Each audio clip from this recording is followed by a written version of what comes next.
अस्सलाम वालेकुम नाजरीन, आप देख रहे हैं फ्लाई न्यूज। तरह सिंध से 6 कनाल निकालने के खिलाफ सिंध भर की तरह पट ईदन में भी मुकम्मल शटडाउन हड़ताल की गई। कौम परस्त जमातों, मुख्तलिफ सियासी समाजी तंजीमों और शहरियों ताजरों ने हड़ताल को कामयाब बनाने के लिए अपने कारोबार बंद रखे। दूसरी जानिब कौम परस्त जमातों और सियासी समाजी तंजीमों की जानिब से पट ईदन में बहुत बड़ी रैली भी निकाली गई, जिसकी क़यादत रफीक राजपर, जस्कम रहनुमा अब्दुल हक पल, सारंग बर्दी, पीपल्स पार्टी शहीद भुट्टो के अताउल्ला राजपर कर रहे थे। इन रहनुमाओं ने रैली से खिताब करते हुए कहा कि सिंधु दरिया पर मुतनाज़ कैनाल्स किसी सूरत बर्दाश्त नहीं करेंगे। उन्होंने कहा कि सिंध पहले ही पानी की बूंद बूंद को तरस रहा है।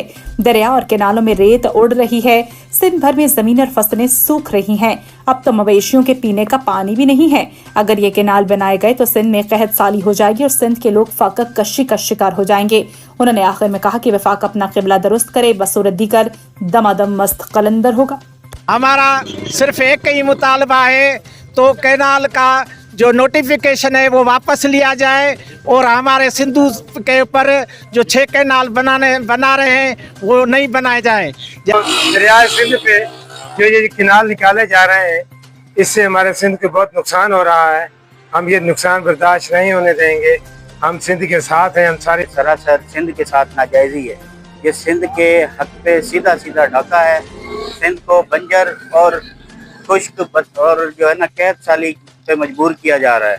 हम सबके लिए मसला है। सिंध की जमीनें गैर आबाद हो जाएंगी, इधर पानी वगैरह नहीं आएगा। लेकिन पंजाब ने ये काम 6 कनालों का रास्ता बंद नहीं किया, तो इसके बाद हम दोबारा इसको रद्द अमल हड़ताल की वजह से अब बहुत परेशान हो जाएंगे।